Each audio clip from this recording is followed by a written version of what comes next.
योभन्दा अघिल्लो भिडियोमा हामीले क्याश फ्लो स्टेटमेन्टको बेसिक कन्सेप्टको बारेमा कुरा गरेका थियौँ भने आज हामी एउटा प्र्याक्टिकल प्रब्लम बनाएर क्याश फ्लो रिलेटेड प्र्याक्टिकल प्रब्लमलाई सल्भ गर्नेछौँ।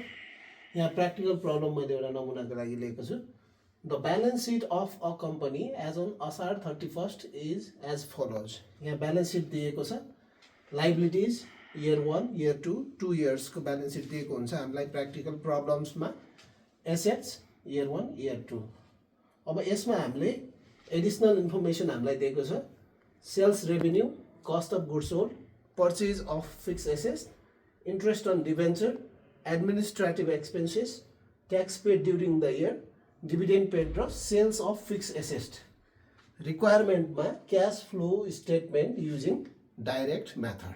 अब यो क्वेसनलाई हामी सल्भ गर्न गइरहेका छौँ। यसमा cash flow statement under direct method यो एउटा फर्मेट रहेको छ। फर्स्टमा हामी ए लेख्छौँ, यहाँ A cash flow from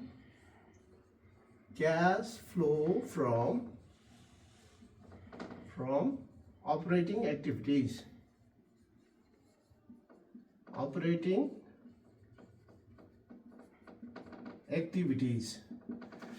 cash flow from operating activities भनेको एउटा कम्पनीमा अपरेटिङ एक्टिभिटिजबाट कति क्यास इनफ्लो भयो र कति क्यास आउटफ्लो भयो भन्ने कुराको जानकारी हामी यसमा राख्छौँ। यसमा 5 वटा पार्टहरू रहेका छन्। यसलाई स्मल ए ले cash collection from customer,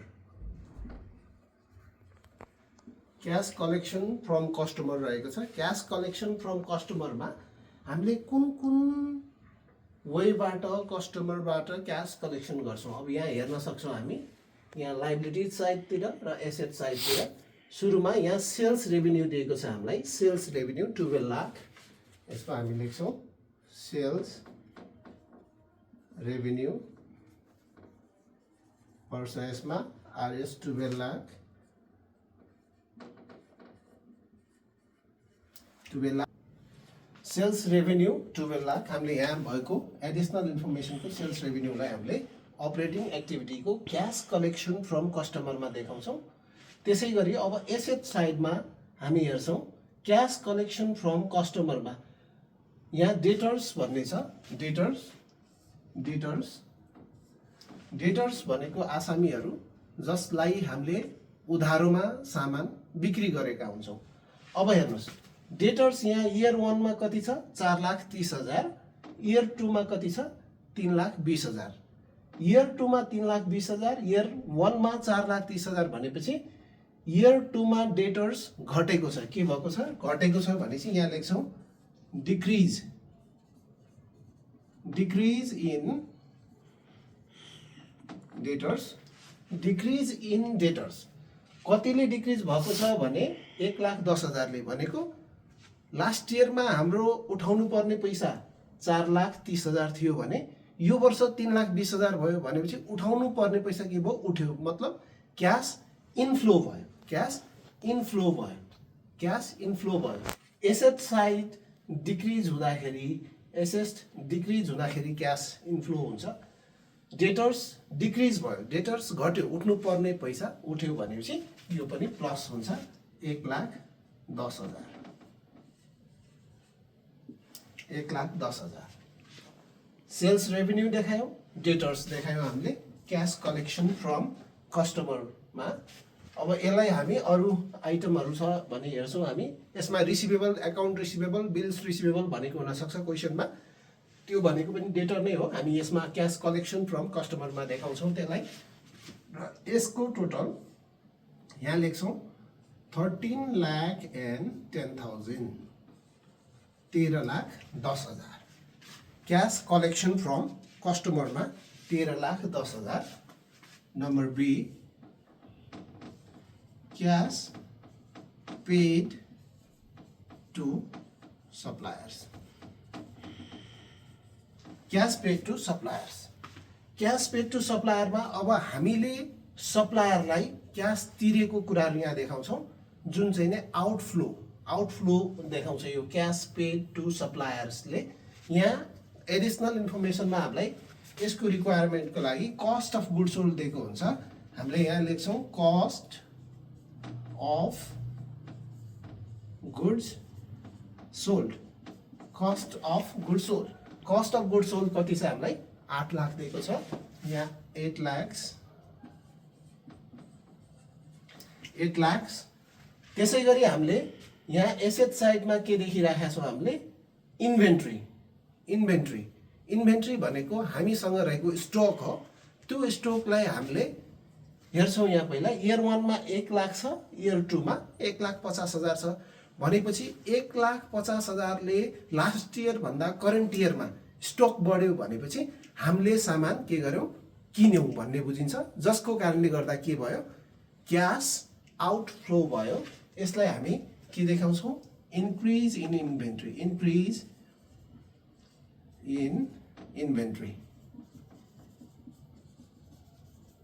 in inventory कतिले इन्क्रिज भइरहेछ 50,000 ले। यो ब्र्याकेटमा राख्छु किनभने क्यास आउटफ्लोलाई हामी माइनसमा देखाउँछौँ। इन्क्रिज इन इन्भेन्ट्री यहाँ के भएको छ बढेको छ। त्यसै गरी हामीले यतापट्टि लाइबिलिटिज साइडमा क्रेडिटर हेर्छौँ।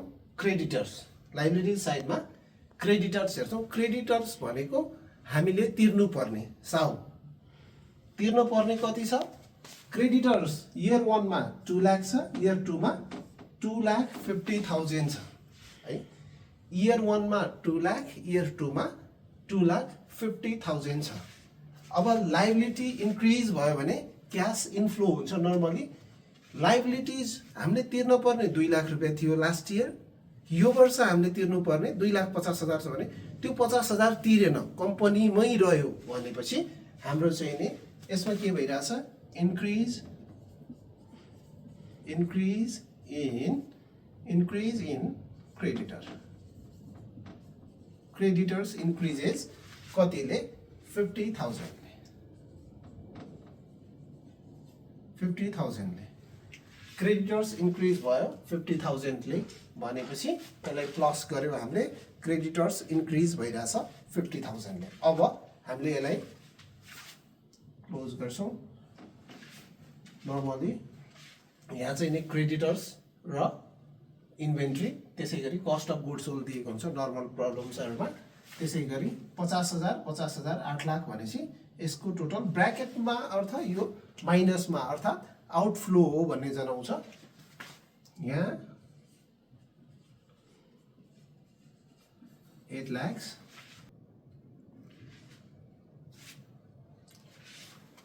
अब number C cash paid two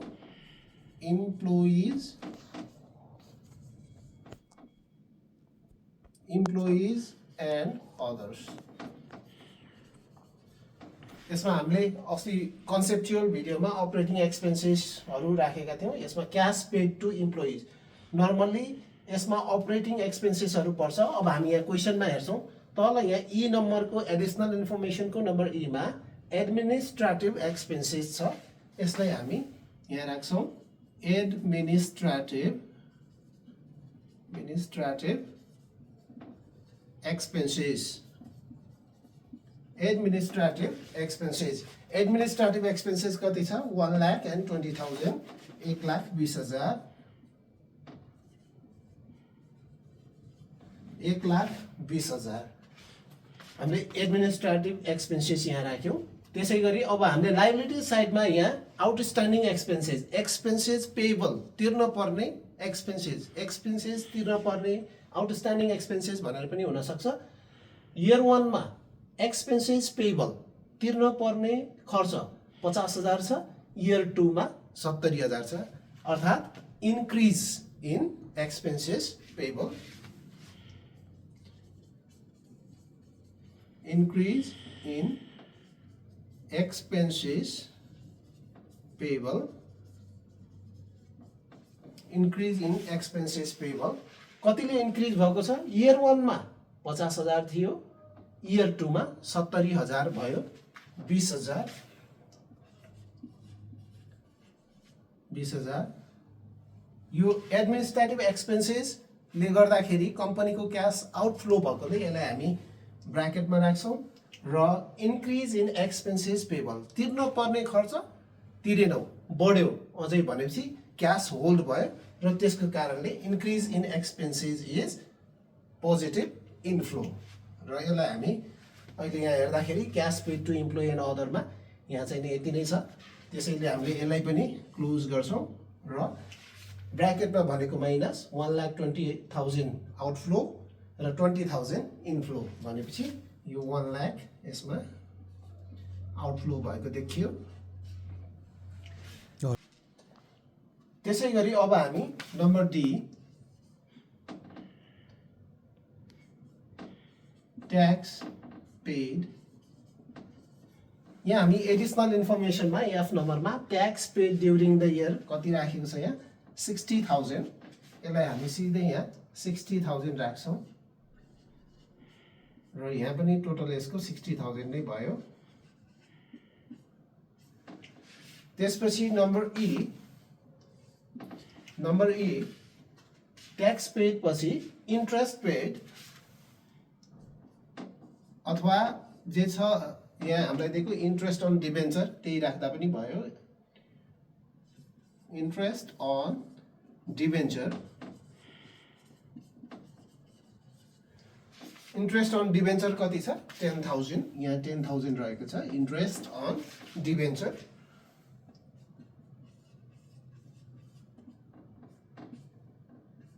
यो पनि 10,000 भयो यसको टोटल भनेपछि यहाँ हामीले एउटा सर्टेन कम्पनीको हामीलाई 2 इयर्सको ब्यालेन्स सिट दिएको छ त्यसबाट हामीले के कुराले चाहिँ नि अपरेटिङ एक्टिभिटिजले कति क्यास इन्फ्लो भयो कति क्यास आउटफ्लो भयो भन्ने कुरा यहाँ देखाएका छौँ number A cash collection from customer त्यसै गरी cash paid to suppliers cash paid to employee and other tax paid र इन्ट्रेस्ट पेड अब हामी के निकाल्छौँ यहाँ टोटल निकाल्छौँ कति क्यास इन्फ्लो कति क्यास आउटफ्लो भयो यसको net cash flow from operating activities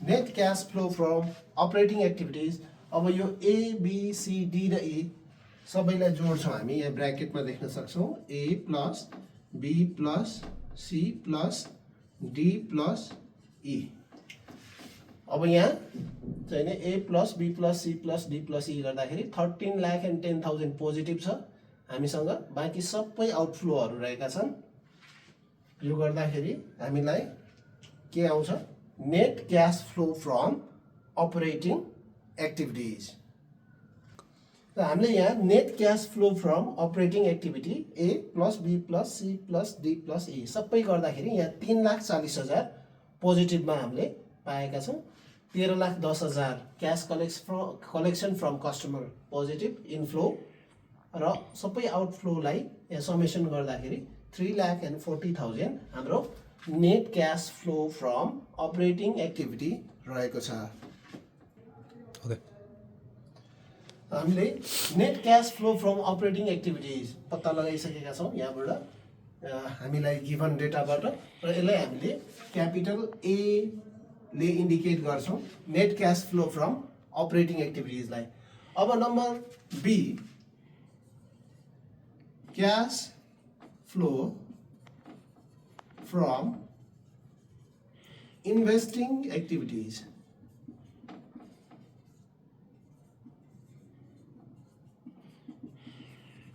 investing एक्टिभिटिजबाट कति क्यास इन्फ्लो भयो कति क्यास आउटफ्लो भयो भन्ने कुरा यहाँबाट हामी पत्ता लगाउँछौँ cash flow from investing activity normally हामीलाई क्वेसनमा फिक्स एसेट्ससँग सम्बन्धित कुराहरू यसको लागि इन्भेस्टिङ एक्टिभिटीमा राख्ने पोइन्ट्सहरूको लागि हामीले एसेट साइड हेर्छौँ फिक्स एसेट्सहरू र त्यसको एडिसनल इन्फर्मेसन पनि हेर्छौँ सँगसँगै यहाँ पर्चेज अफ फिक्स एसेट हामीलाई क्वेसनले नै दिएको छ त्यसै गरी सेल्स अफ फिक्स एसेट्स पनि दिएको छ अब हामी यहाँ लेख्छौँ purchase of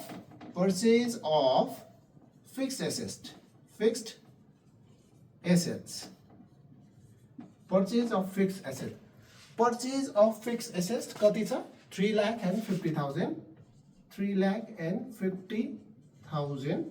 अब के भयो त पर्चेज अफ फिक्स एसेट गर्दाखेरि कम्पनीमा क्यास इनफ्लो भयो कि आउटफ्लो भयो?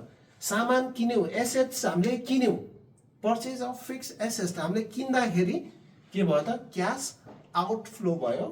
क्यास आउटफ्लो भएकोले हामीले यसलाई ब्र्याकेटमा देखायौँ क्यास आउटफ्लो। त्यसै गरी नम्बर एच एडजस्टमेन्ट हामीलाई यहाँ दिएको छ एडिसनल इन्फर्मेसनमा sales of fix asset, sales of fixed assets, fixed assets, sales of fixed assets कति रहेको छ आरएस 1,10,000, 1,10,000 फिक्स एसेट्सलाई सेल गर्दाखेरि हाम्रो कम्पनीमा क्यास के भयो इनफ्लो भयो, इनफ्लो भयो, क्यास आयो, पैसा आयो, त्यसैले हामीले यसलाई पोजिटिभमा देखायौँ। हामीले ब्र्याकेट अर्थात् नेगेटिभ क्यास आउटफ्लो भयो, क्यास इनफ्लो हुँदाखेरि हामीले पोजिटिभमा देखायौँ। र अहिले हामीसँग यति नै इन्भेस्टिङ एक्टिभिटी रहेका छन् बेस्ड अन दिस क्वेसन। र हामीलाई टोटल अब हामी यहाँ के पत्ता लगाउँछौँ यसबाट net cash flow from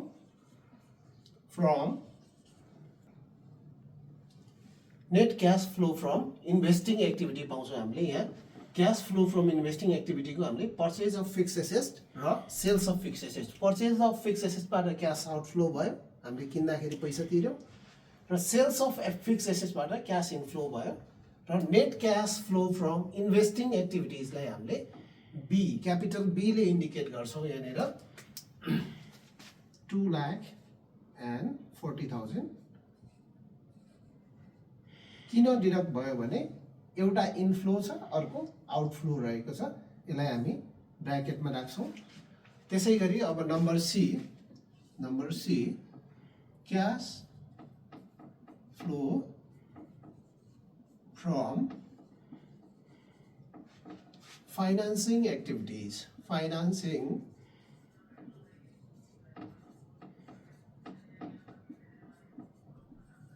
activities, cash flow from financing activity. अब हामीले लाइबिलिटी साइडमा सबभन्दा पहिले सेयर क्यापिटल हेर्छौँ। यसको लागि इयर 1 मा सेयर क्यापिटल 8 लाख छ र इयर 2 मा 10 लाख छ भनेपछि इन्क्रिज इन सेयर क्यापिटल अथवा इस्युज अफ सेयर लेख्न सक्छौँ। Increase in share capital, increase in share capital, increase in share capital year 1 मा 8 lakhs, year 2 मा 10 lakhs भनेपछि 2 लाखले शेयर क्यापिटल बढेको छ। यहाँनिर 2 lakhs इन्फ्लो भयो, इस्यु अफ सेयर गर्दाखेरि हाम्रो क्यास इन्फ्लो हुन्छ। त्यसै गरी डिभेन्चर इयर 1 मा हामीलाई 1 lakhs छ, इयर 2 मा 50,000 छ भनेपछि डिभेन्चर भनेको ऋणपत्र, डिभेन्चर के भएको छ डिक्रिज भएको छ भनेको यसलाई तिर्यौँ अथवा फिर्ता गर्यौँ भने यसलाई हामी लेख्छौँ रिडिम्सन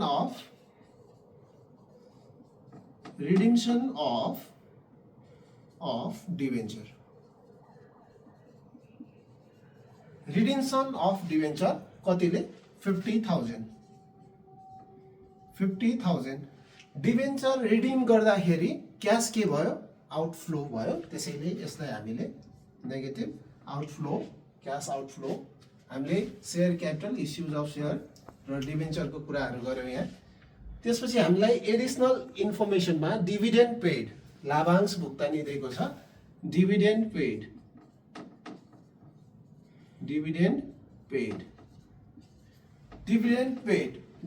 पे गर्दाखेरि कम्पनीको क्यास के भयो आउटफ्लो भयो, त्यसैले हामी यसलाई यहाँ आउटफ्लोमा देखाउँछौँ 70,000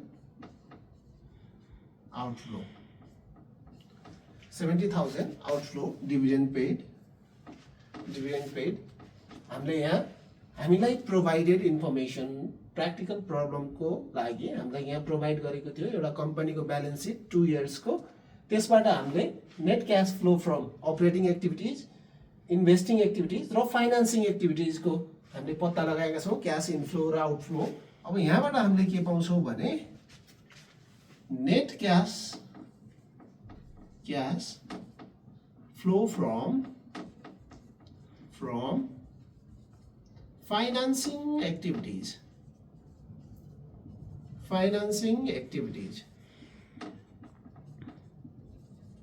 र यसलाई हामी क्यापिटल सी ले इन्डिकेट गर्छौँ। Net cash flow from operating एक्टिभिटीलाई क्यापिटल ए, त्यसै गरी इन्भेस्टिङ एक्टिभिटीलाई क्यापिटल बी ले इन्डिकेट गरे जस्तै net cash flow from financing एक्टिभिटिजलाई क्यापिटल सी ले इन्डिकेट गर्छौँ। यसमा 2 लाख इनफ्लो र 1,20,000 आउटफ्लो भएपछि हामीलाई पोजिटिभमा 80,000 इनफ्लो भएको छ। 80,000 इनफ्लो भएको छ। अब हामी के पत्ता लगाउँछौँ यहाँबाट भने net changes in cash, inflows and outflows, net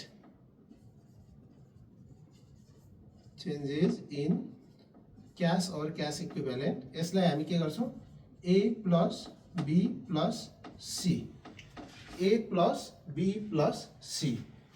ए यहाँ छ 3,40,000, बी यहाँ छ नेगेटिभमा 2,40,000 र सी यहाँ रहेको छ 80,000। पोजिटिभमा दुईटा पोजिटिभमा एउटा नेगेटिभमा भनेपछि ए प्लस बी प्लस सी गर्दाखेरि हामीलाई यहाँनिर 1,80,000 नेट चेन्जेस इन क्यास हामीले पायौँ। 1,80,000 नेट चेन्जेस इन क्यास। अब हामी यसमा एड गर्छौँ। एड ओपनिङ क्यास अथवा बैंक ब्यालेन्स। अब यो हामीलाई कहाँबाट प्राप्त हुन्छ त? ब्यालेन्स सिटको एसेट साइडमा, यो त हाम्रो करेन्ट एसेट हो, त्यसैले ब्यालेन्स सिटको एसेट साइडमा हेर्छौँ हामी इयर 1 को ब्यालेन्स कति छ, opening cash balance, bank and cash balance भनेर हामीलाई कति दिएको छ 1,20,000। हामीले यसमा एड गर्छौँ 1,20,000 एड गर्छौँ र एड गरेपछि हामीलाई पाइन्छ यहाँबाट क्लोजिङ क्यास ब्यालेन्स।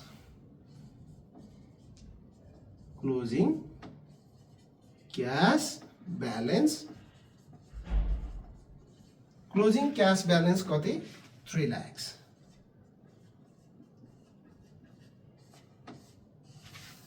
र यसरी हामीले cash flow statement under direct method use गरेर क्यास फ्लो स्टेटमेन्ट हामीले यसरी तयार गर्छौँ।